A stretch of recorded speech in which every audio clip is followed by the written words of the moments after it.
Dr. Fernando Castillo, and for 17 years I worked for the National Parks Administration here in Argentina. I was posted all over the country, but most of my time was spent in a place known as Gran Chaco. El Gran Chaco, or the Chaco Plains, as you might call them in English, is an area of semi-arid lowlands spanning several countries here in South America. It's a mix of savannas and thorn scrub, but also subtropical forests, palm groves, and wetlands, and is home to thousands of unique and rare species of plants and animals. It is an incredibly beautiful place, but since the 1970s, the region has been plagued by illegal logging and forest fires set by cattle ranchers who want more area for their cattle to graze. In my final year of employment, Gran Chaco lost tens of thousands of hectares of forest, and I've seen the heartbreaking effects of men's greed with my own two eyes. But I've also seen far, far worse things in the forest of Gran Chaco. And of all of them, this is the one that haunts me the most. During the late summer of 1991, I was out doing some survey work around 20 miles north of a little town called Fuerte Esperanza. After crossing a long and desolate patch of flat scrubland, I reached a section of forest composed of algarrobo and pink trumpet trees. The algarrobo are particularly favorites of illegal loggers, so I wanted to make sure that this forest was untouched by their hands. Now, I spent around an hour walking around, making notes and marking the area on my map, and then once I was happy that the forest was in good condition, I started making my way back towards where I'd left my ATV. Gran Chaco is a very wild place, meaning many of the forests do not have any well-defined trails or paths to walk on. Even if they did, the nature of my work means I have to walk places that are infrequently traveled, so sometimes I lose my footing among the many roots and fallen branches. And this trip was no different. Most of the time I merely stumble when catching my foot on something, but on this occasion, I caught my foot immediately after hopping over a thick branch which had fallen among some knee-high grass.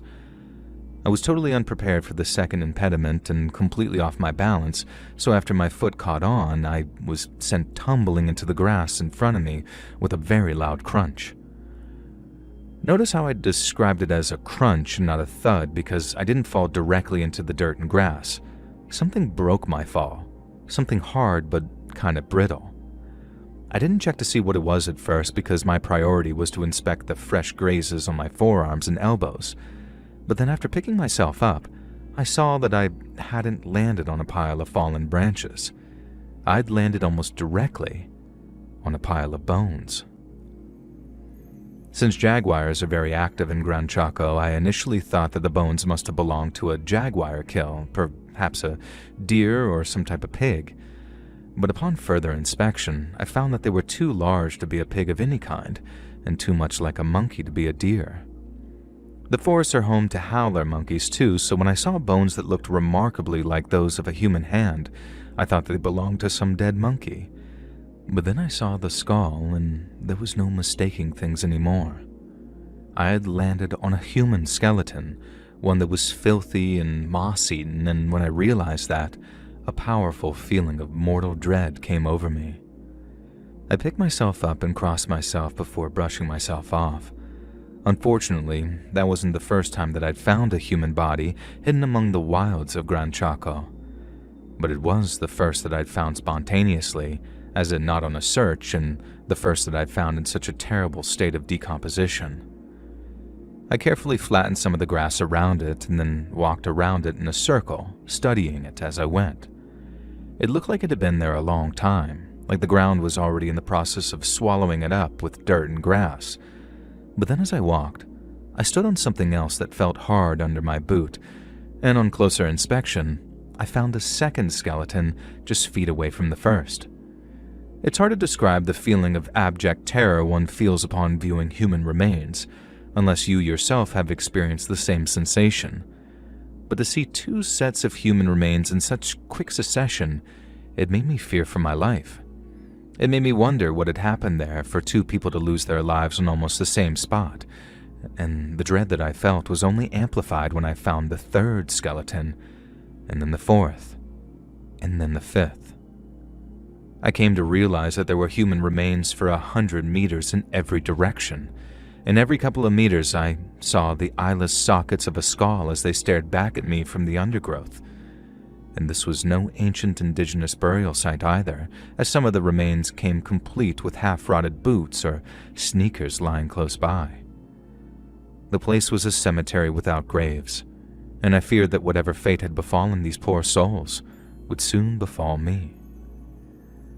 I left that place as quickly but carefully as I could, not wanting to disturb any more sets of human remains, and then drove straight back to the place my group was headquartered in Puerto Esperanza. When I told our station chief what I'd seen, he demanded we drive back out onto Gran Chaco so he could see for himself. He didn't think that I was lying or mistaken, he just simply wished to see such a thing for himself. And when we arrived, he was just as horrified as I was, and before we departed, we said a prayer for the dead together, and after that it was out of our hands as the federal police stepped in to carry out their investigation. They are Argentina's equivalent of the FBI, and in coordination with our group from the National Parks Administration, they were able to paint a picture of what had happened to the many lost souls that we found. From around 10 years in the 70s and 80s, the Argentine government collaborated with several other South American countries for what was called Operation Condor. Condor was the code name given to the tactics of anti-communist repression that these countries employed. And then, along with jailing activists and assassinating politicians, the Argentine security services began what came to be known as Los Vuelos de la Muerta, or in English, the death flights. And this is when they would load a dozen prisoners onto an airplane or helicopter, fly them out into the middle of nowhere, and then throw them out of the aircraft to disappear them. Thousands of people were murdered this way, and to this day, many of their bodies have never been recovered. But as much as I am proud to have helped return many lost souls to their rightful resting places, there are still many more who remain missing. And although I am happy to have helped reunite these poor people with their long, grieving families, I'm haunted by the sight of what became of them.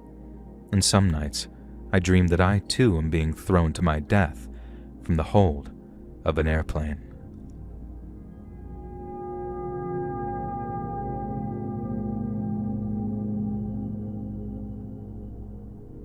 I used to be a surveyor for a large oil and gas company that will hereby remain unnamed. I think I'll also remain unnamed because the specifics of what I did for a living tend to make certain people very, very angry. See, I used to scour this great nation of ours looking for areas of outstanding natural beauty and assess their potential to be, in the words of one critic, pillaged and polluted so fat cat corporate types can make a buck. I guess that's not entirely wrong. Oil and gas have made a lot of people a lot of money, but modern oil and gas extraction is a lot less messy than it used to be, so it's not like the places I recommend end up scorched, scarred, and devoid of all life.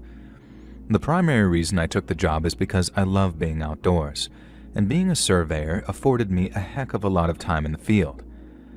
The last thing I wanted is to see the environment ruined, but as a society, I knew we couldn't just switch to renewables overnight. So I decided to live my dream of making a low 6 figures for being what was essentially a professional hiker and see if I couldn't do some good from the inside. But just because I was living my dream doesn't mean it was always smooth sailing. There was this one job that I took back when I first qualified as a surveyor, my third ever trip into the boonies that took me to the middle of nowhere, Arizona. I had to drive around 9 miles off-road, then hike another 4 or 5 just to get to my destination. Then once I'd taken my geophone readings, I turned around and then started making my way back to my truck. It was early fall, but those Arizona daytime temperatures were unforgiving. Not quite as unforgiving as the summertime, but it still made for a sweaty hike, and I had to stop about half a dozen times just to drink some water and let some sweat dry. I hadn't seen another living soul out there all day, but when I was on my third stop, only a couple of miles from where my truck was, I saw a lone hiker wandering down the trail. He looked to be about the same age as me, maybe a little younger, and he had this sort of California hippie look about him. He had shoulder-length long hair, loose-fitting shorts, and a shirt with some kind of Native American design on it, and then hiking shoes that looked like they'd seen better days. When he saw me, He smiled this big, friendly smile and said something like, "All right, didn't expect to see a fellow traveler out in the trails today." Surveying could be a really lonely job, so I didn't mind the company. And then after he sat down opposite me on a rock, we got to talking about the trails and the area in general. It's not often I got company while I was working, so it was nice to be able to talk shop with someone. But then I guess I must have said something about work because the guy suddenly asked me if I was a ranger. It didn't even occur to me that I should bend the truth a little, so I told him, no, I wasn't a ranger. I was an oil and gas surveyor. He kind of frowned a little, then asked what the job entailed, and when I told him, I included all the necessary caveats about how it's all responsible regenerative practices that don't leave places polluted or scarred. And the guy just sat there, listening to me speak. He kept that same chill facial expression, nodded along every so often, and even seemed to agree with some of the stuff I was saying. He asked me a few questions about pay and benefits and all that stuff, and at first I got the impression that he was interested in becoming a surveyor himself. But then after the conversation meandered elsewhere and started to peter out a little, this hippie-looking guy suddenly turned to me and said, "I got a question about that whole surveying thing." I told him to fire away, and then with that same chill smile on his face he said, "I can't help but wonder, how the F do you sleep at night?" And the question was so unexpected, and the tone he used to ask it was still so friendly sounding, that I honestly figured that I misheard him. Then when I repeated the question back to him to confirm it's what he'd said, he just nodded like it was the most normal thing in the world to ask of someone. I told him I slept just fine, that I worked for an energy company, not some evil megacorp who sells missiles or sketchy pharmaceuticals to third world countries. I still know, that energy companies can be incredibly greedy, but my job was all about efficiency. If I did it properly, it would lead to less speculation, less drilling, and less destruction to the environment. But as much as I thought that I'd made that abundantly clear to my new hiking buddy, he obviously chose not to believe it. I remember he said, "Let me get this straight. You love the outdoors, but you're helping destroy it. And you don't lose any sleep over it? I'll take bullcrap for 200, Alex." I realized I'd lost the guy completely. That's if I ever really had him to begin with. I told him if he had a problem with what I did, that was his business, not mine. But if he really felt that way, it was probably best if we just changed the subject or just didn't hike together. I thought he'd want to get away from me since he was so disgusted by what I did. But he didn't. He stayed put and just kept on asking me how I was able to live with myself knowing that I was contributing to the entire planet's destruction. And I was rapidly losing patience, so I decided the best thing to do was to walk in the opposite direction that we were headed for a while. It meant adding time to my own hike, but by that point, I didn't care. I wanted this guy away from me, but he seemed perfectly content to follow me up the trail while continuing to casually insult me. Eventually, I lost my temper completely and told him I either walked away or things were going to get physical. The guy raised his hands as if to say, "No need for fisticuffs," and then said, "All right, man, you got it. I can see I got under your skin a little, but I'll be on my way." Then off he went, walking on down the trail until he was out of sight, while I sat on a rock trying to breathe my anger away. And I gave it around 10 to 15, enough time that we wouldn't run into each other again, and then I hit the trail. But I don't think that I made it more than a mile before I heard, "Hey, scumbag," from off the trail to my side, and I looked around to see that hippie guy walking out of the woods, holding a pistol in his hand. Now this was my turn to raise my hands as if to show that I didn't want the conflict, but the guy wasn't interested in anything I had to say anymore, and he kept the gun trained on me as he stepped out onto the trail. He then says, "Not so tough now, huh?" and then told me to get on my knees. When I told him I wouldn't do that, he put the gun right up against my head and told me I could either do as he said, or he'd kill me right there and then. I honestly figured he was going to kill me no matter what I did, and if I was going to die, I wanted to go out with some dignity. I certainly wasn't some ninja who could karate chop the gun out of his hand before he pulled the trigger, but I also didn't want to give him the satisfaction of dropping to my knees and pleading for my life. I actually tried to say that too, but when I tried to speak, no words would come out.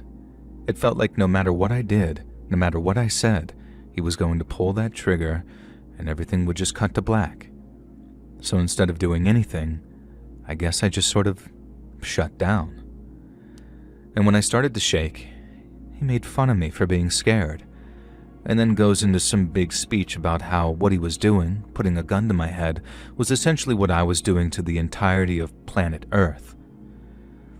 He couldn't understand how I was able to sleep at night, but he figured that he'd sleep like a goddamn baby if he blew my brains out, because it only meant one less parasite to suck the life of Earth. I'm not going to make out like I wasn't terrified. I was more frightened out there than I've ever been in my entire life. But he was saying all this stuff I'd heard 100 times before, so there was this kind of surreal moment where I found myself thinking, I can't believe this crap is the last thing I'll ever hear. The only time I found myself close to tears or showing any kind of emotion that wasn't hate and anger was when I thought about my mom and how she'd wondered what happened to me if search and rescue didn't actually find my body.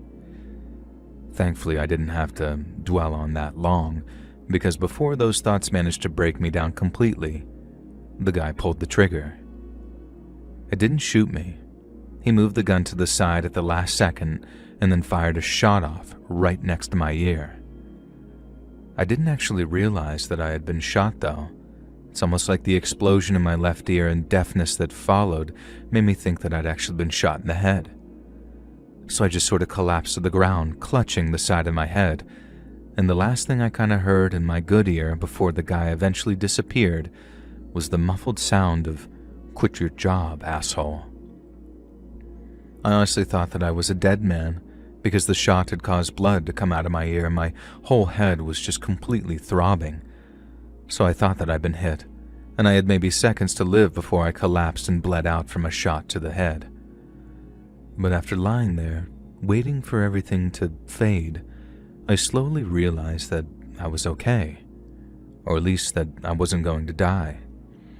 I managed to make it back to my truck, drove to a hospital to get my ear checked out, and then filed a police report as soon as I was able to. It took a while for my hearing to partially come back, as it's still not entirely back, and the cops didn't manage to catch up with the guy who'd almost deafened me. I didn't think that they would. I didn't even catch the guy's name, but it still makes me mad sometimes thinking that he just got away with that, scot-free. I did end up quitting my surveyor's job too. The social pressure just got too much, and I couldn't face lying about what I do for a living for the rest of my life. Now, I won't bore you with what I had to do now, but let's just say it's nothing a person might threaten to kill you over because it's on the wrong side of their politics.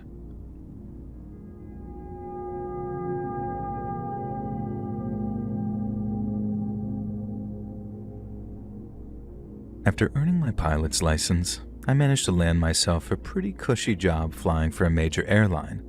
The pay was fantastic, the hours weren't too bad, and my girlfriend thought that I looked great in my fitted uniform and aviator shades. People thought I was having the time of my life, but the truth was, I hated it. I hated the structure, how polished but ultimately phony everything about the airline was, and I hated paying a ton of money to rent a home I barely visited. So one day, I just shocked everyone by just quitting. I didn't just quit with nothing lined up. I'd found another job before I handed in my 3 months' notice. It's just that the new job happened to involve moving up to Alaska to be a bush pilot. My girlfriend thought I was crazy, and we broke up not long after a big fight. And then about a month later, and after selling off or giving away like half of the stuff I owned, I flew up to Alaska and out to the little airfield that I'd be working from.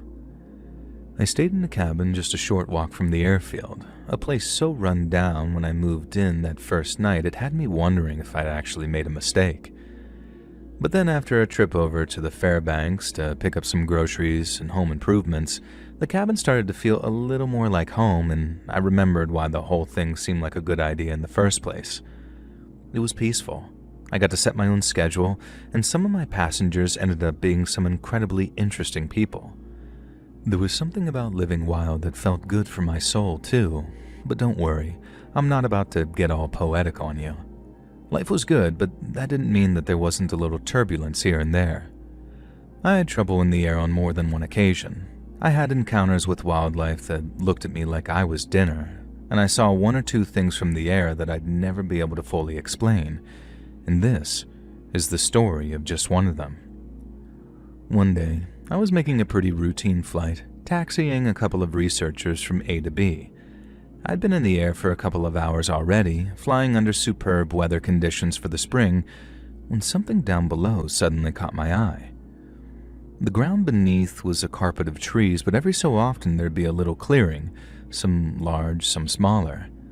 Save for the occasional rogue tree, most were completely bare, but the one I spotted that morning had a row of what looked like saplings, all standing in a row. It struck me as an odd sight among all that wilderness, and since there are few straight lines in nature, I knew that there was a good chance it was man-made.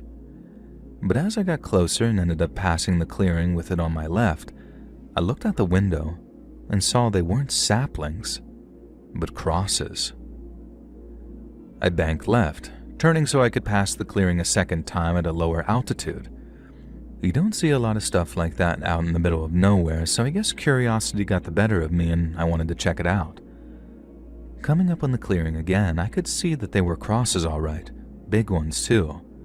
But it was only when I flew directly over that I saw something squirming against the wood, something that was almost camouflaged from a distance, and I could only see up close.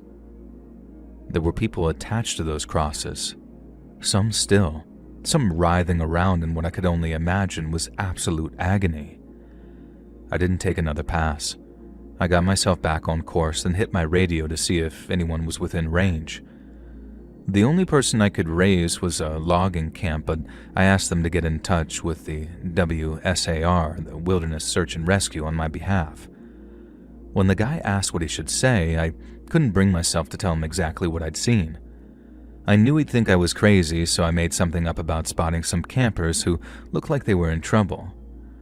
The guy at the logging camp said he'd get on the horn to search and rescue, and then after I thanked him, I left to make the rest of the flight with nothing but my thoughts and theories to keep me company.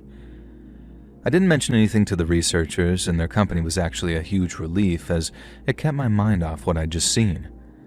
But on that last leg of the flight, when I was all on my own again, I started thinking all that solitude and isolation might be getting the best of me. I radioed my boss on the long-range radio that I had in my cabin, and I told him about what I'd seen, or rather, what I thought I might have seen out there in the wilderness. He told me to fly back to Fairbanks to take a week off, and when I did, we met up for some dinner at a little steak and taters place that he liked. And he said the human contact would do me some good, and he was right. It was great to be able to talk to someone about the job and about life too, and it not be via the medium of some ham radio. But he also told me something I never forgot. He said he found it funny how some people think of Florida as the weirdest state in the Union, and maybe out of the lower 48 it is. But of all the places he'd ever lived, it was the state of Alaska that took the cake for sheer weirdness. It wasn't just all the people that had gone missing over the years either. It was the people who hadn't, which made the wilderness such an odd place. People who moved up there to get away from things. People just like me, I guess, and for the most part, all they wanted was to be left alone so they could live how they wanted to. Like I said, I saw a whole bunch of other weird stuff during flights, but nothing that ever stuck with me as long as those crosses did. I hope it was part of some passion play type of thing, and those people were just up there on their own free will and lived to tell the tale. Because the alternative, thinking they were put up there to die, it's almost too horrible to even think about.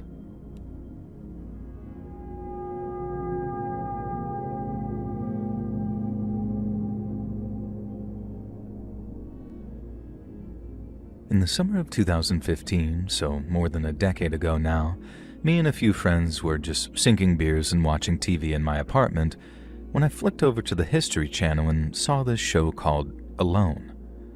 Now, for folks who have never seen it, a bunch of contestants get dropped off in some isolated patch of forest up in Canada, but so spaced out that they can't work together, and hence why the title is called Alone. They only get the basic survival equipment, and contestants can tap out at any time, and then whoever stays out there longest wins $1 million.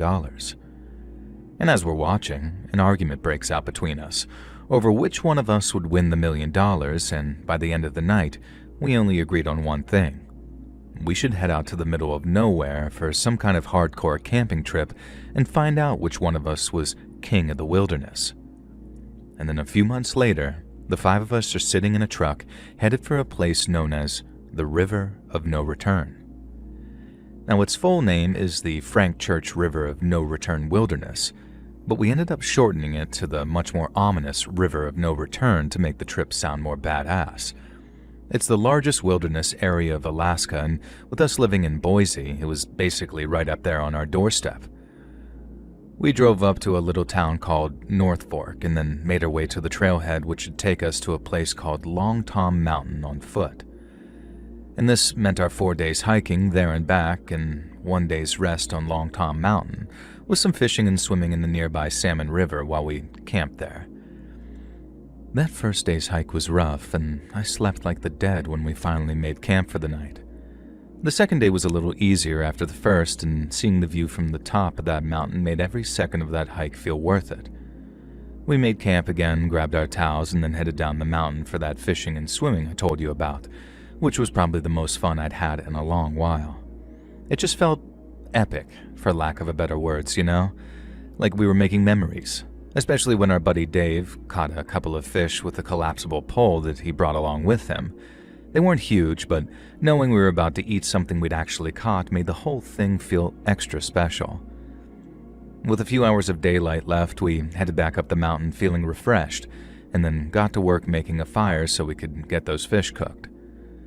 The first thing our buddy Kyle does when he gets back to the camp is crawl into his tent for something. But then he comes back out a second later and says very sarcastically, "Haha, very funny," and then asks which of us took his backpack. Now we respond, "I don't know what you're talking about, dude." But Kyle tells us to cut the crap and return his backpack before he starts getting mad. Now again, the 4 of us tell him that we have zero clue what he's talking about, and that if we're going to prank him, we'd think of something funnier than just hiding his stuff. Kyle kind of stops, but he doesn't calm down. Then after a little more discussion, we collectively come to a pretty creepy conclusion. Somebody had been walking around our camp while we were down by the river, and they'd chosen to steal Kyle's backpack along with everything it was holding.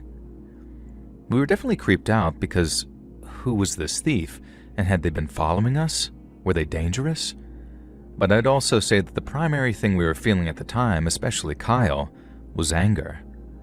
All he had left was his phone, his gun, and his tent, along with a handful of other items that hadn't been inside his bag. What he'd lost amounted to hundreds of dollars worth of clothes and hiking equipment, so as I said, he was majorly pissed. After pacing back and forth in anger for a while, wondering why me out loud, and rightfully so, something kind of flipped in Kyle and he suddenly says, "I'm gonna go look for him." Meaning the person who stole his stuff. But this split the group almost right down the middle. Kyle and another guy, Jay, wanted to go hunt the thieves down, but me, Dave, and our other friend, Sherrod, thought that was a terrible idea.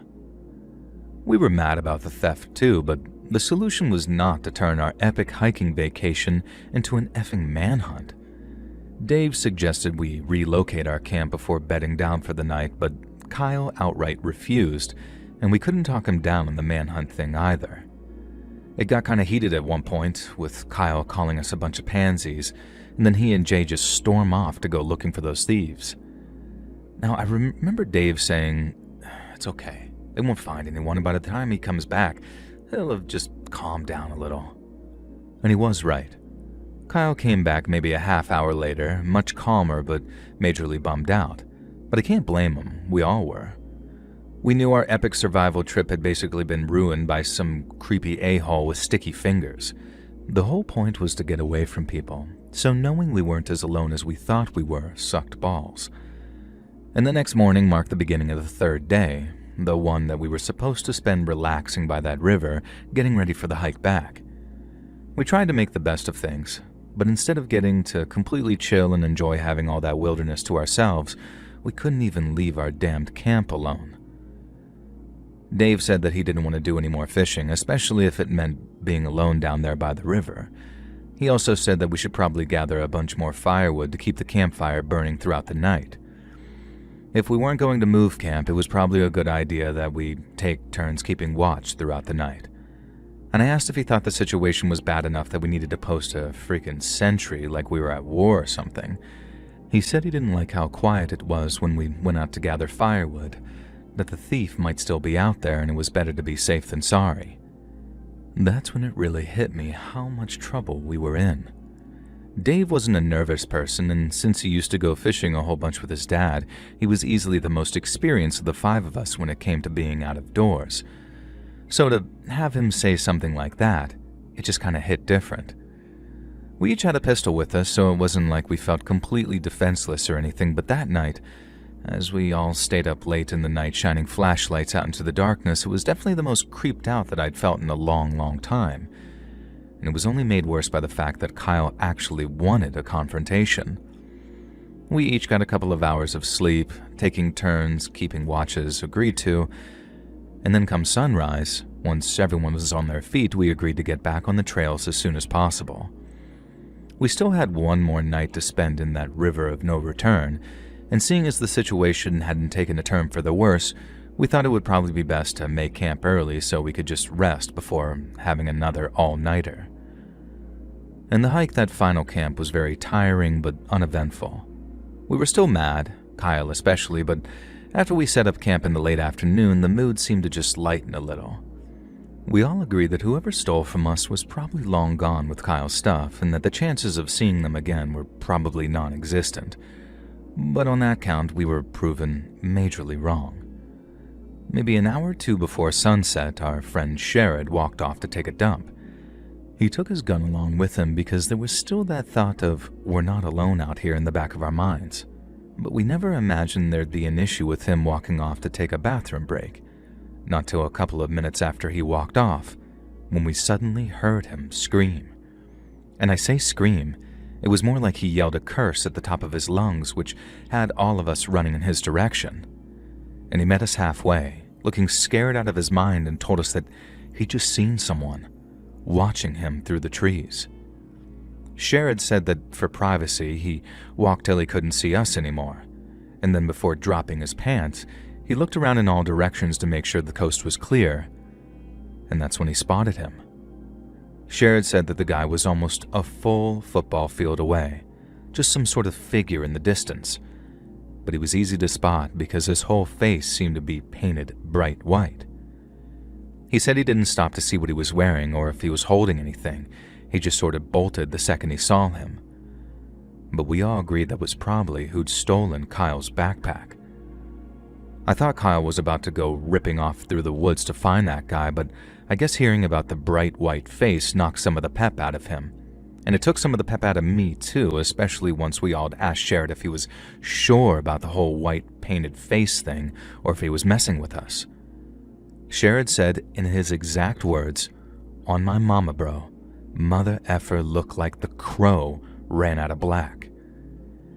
And as we headed back to camp, Kyle said that he thought the person who stole from us was like some trail rat or something, some scumbag solo hiker who smelled how green we were and took what he wanted when we inevitably left our camp unattended.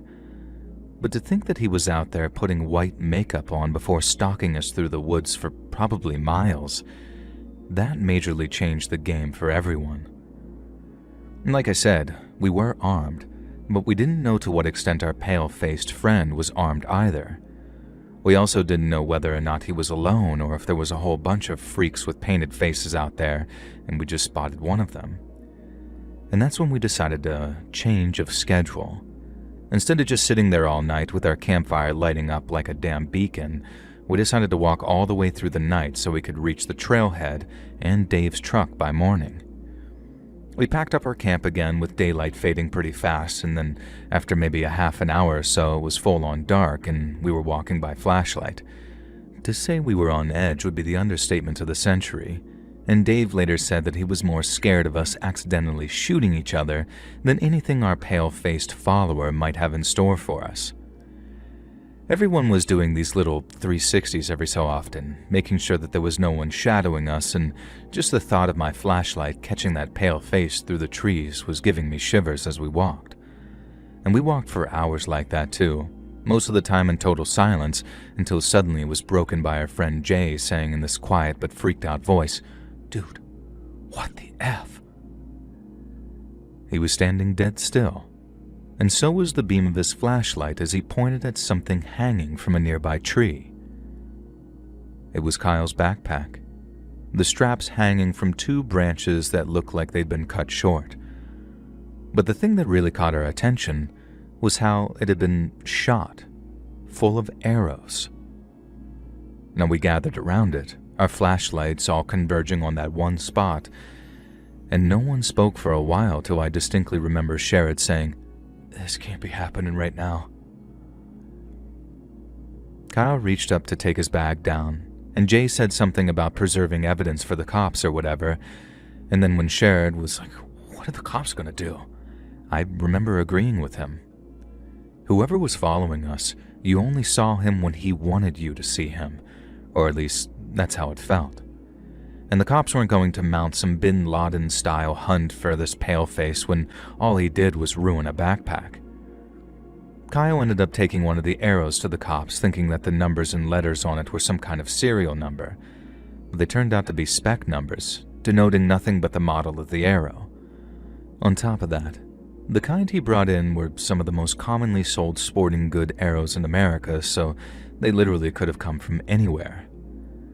We didn't see anything else on the way back to the trailhead, but we didn't need to. We were done pretending we were on the same level as that guy, whoever he was, because if it had come to some kind of confrontation like Kyle initially wanted, I have a pretty good feeling it was us that would have come off worse. I thought the ride back might be a quiet one, but it wasn't, and the whole way we just talked about what happened. I guess we all kind of have different takes on it, especially when it came to how dangerous the guy actually was, and what would have happened if he wanted to fight instead of just trying to spook us. But the one thing we agreed on was that, for our next trip, we were staying the hell away from the river of no return.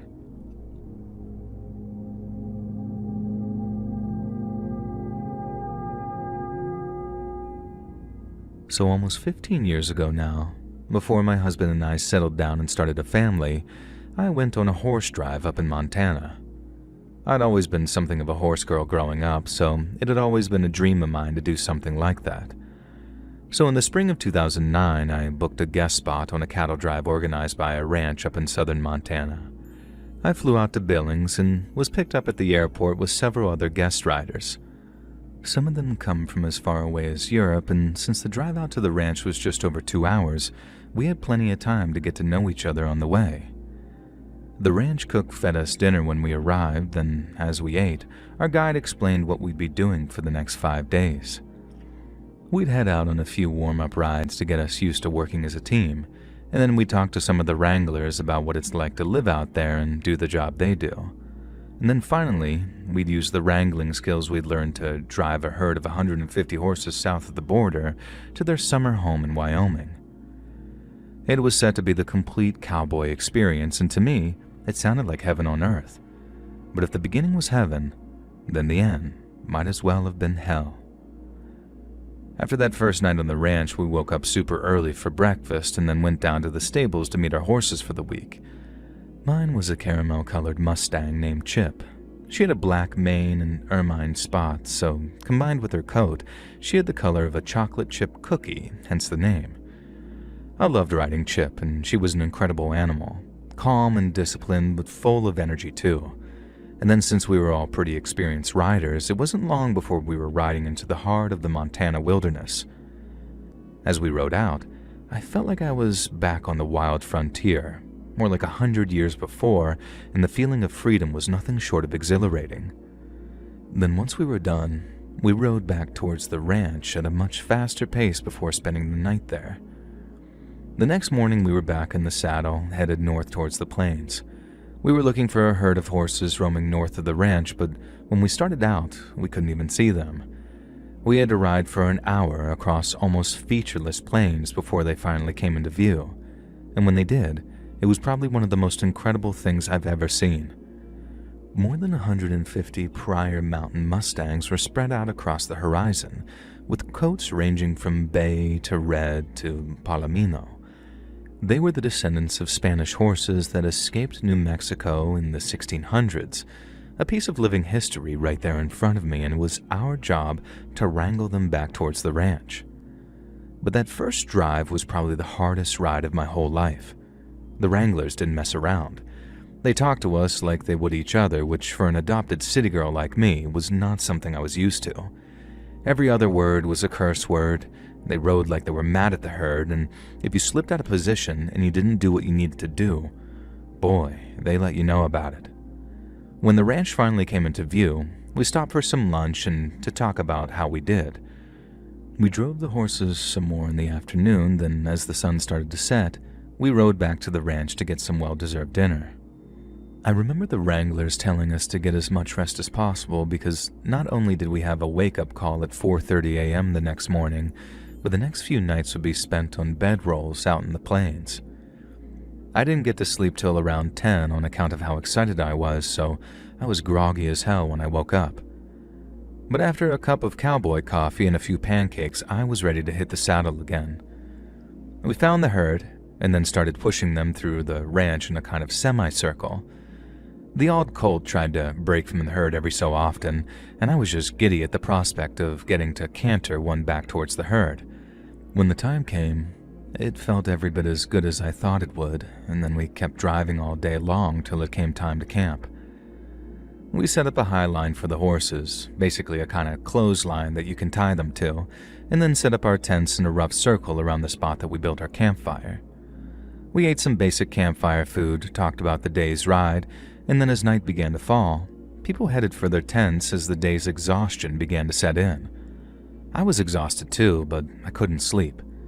Looking up at the night sky, hearing the horses snorting behind us and the fire crackling in front of us, I just didn't want it to end.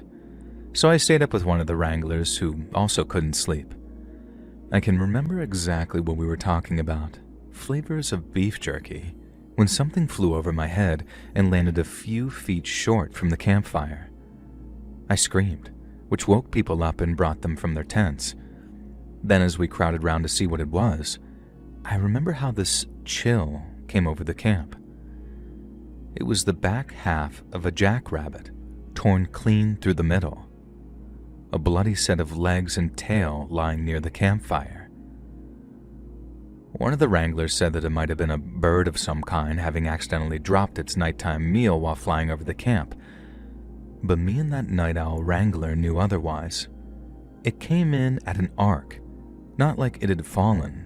It's almost like it had been thrown. The wranglers told us to stay put, then immediately fanned out on horseback to make sure the area was clear. They returned without having seen anything, and they had to do their best to calm us down by saying it was someone just trying to scare us. The town of Fort Smith wasn't all that far away, so it was possible some jerk-off hunter just wanted to spook the tourists for kicks. But no matter the reason, our next camp would be 20 miles south, and since the wranglers carried personal protection, we had little to nothing to worry about. And that seemed to put us somewhat at ease. And then we managed to get a couple of hours sleep before getting back in the saddle again come morning. The mood on that morning's ride was much different than the first. It made for a tense atmosphere, but we focused on doing our jobs, and for the first time, we actually managed to impress a couple of them. We rode all morning, crossed the river in the afternoon, and then finished the day almost 22 miles from where we started. Over dinner, that German guy with us asked one of the riders if he thought that we'd find the other half of that rabbit that night. He actually laughed at the question, and the German guy joined him, because while it was technically possible to have tracked and followed us, as we were driving 150 horses after all, it was unlikely anyone was that dedicated to harassing us. Unlikely, but not impossible, as we soon discovered. And aside from one of the wranglers who was keeping watch, we were all asleep in our tents when we heard the horses suddenly start to make a lot of noise. I remember sitting up in time to hear the watchman yell, "Who's out there?" And then as I was climbing out of my tent to see what was happening, the horses started getting even louder, like something was out there spooking them. One of the wranglers came out of his tent, but before he can turn his flashlight on them to see what all the ruckus is about, we heard the sound of galloping hooves. Then as the light hits them, we watch in absolute horror as our group of 18 horses come bolting right towards camp. Some of the wranglers ran to try and shoo them off, but it was too late, and one of them got knocked to the ground pretty bad by a stampeding stallion. But that was nowhere near the worst of it. Some of my fellow guest riders got smashed aside as they came out of their tents, then got trampled as they lay there stunned and defenseless. Others were hit by the metal loops from the ropes we used to secure the horses, and at the speed the horses were running, the impacts were enough to cause deep, bloody gashes on those unlucky enough to receive them. It was chaos, pure and horrible chaos. One wrangler jumped out of the way of one horse, and then stood up just in time to get hit by another. And then I saw two guests get knocked into one another before getting trampled. The horse that hit them didn't even stumble. Nothing could stop those horses. No tents, no campfire, not us. Nothing. And seeing as those gentle beasts suddenly were so mad that they'd become a danger to us, it was a reminder of how terrifying nature can be, even what we'd considered the cuddlier sides. When it was over and the last horse disappeared into the dark, all you could hear were the groans of the people who were hurt. I'd managed to avoid the worst of it, but my tent and all my stuff had been completely trampled. Yet none of that mattered in the moment. All that mattered was seeing to the people that had been hurt. I remember the German guy, Jürgen, the one that had asked about the other half of the rabbit. He'd been trampled after getting knocked down, and by the looks of things, he had a bunch of broken ribs and a few of his teeth had been knocked out. There were a couple of broken wrists, a dislocated shoulder, a lot of sprains and a few bumped heads, but Jürgen the German got the worst of it. The others needed medical attention, but Jürgen ended up needing a helicopter to get him out of there safely. The rest of us waited for a bunch of 4x4s to show up and give us a ride back to the ranch, where those with less serious injuries were then driven to the nearest hospital. I couldn't believe that I got to walk away without getting hurt. I wasn't the only one, but I thank God that I wasn't one of the poor folks who got caught in the center of that stampede. The last 2 days on the ranch were spent either riding or helping with livestock, and they offered everyone either a full refund or an open invitation to return to take part in another horse drive completely free of charge. I took the second offer, hoping that I'd get to go back one day, and all those years later, I'm still waiting for that opportunity to come. But this time, when I go back to Montana, I'm not going with the naive notion that it's some storybook cowboy paradise. It's a wild place, a place some people call home, and some of those people do not like outsiders.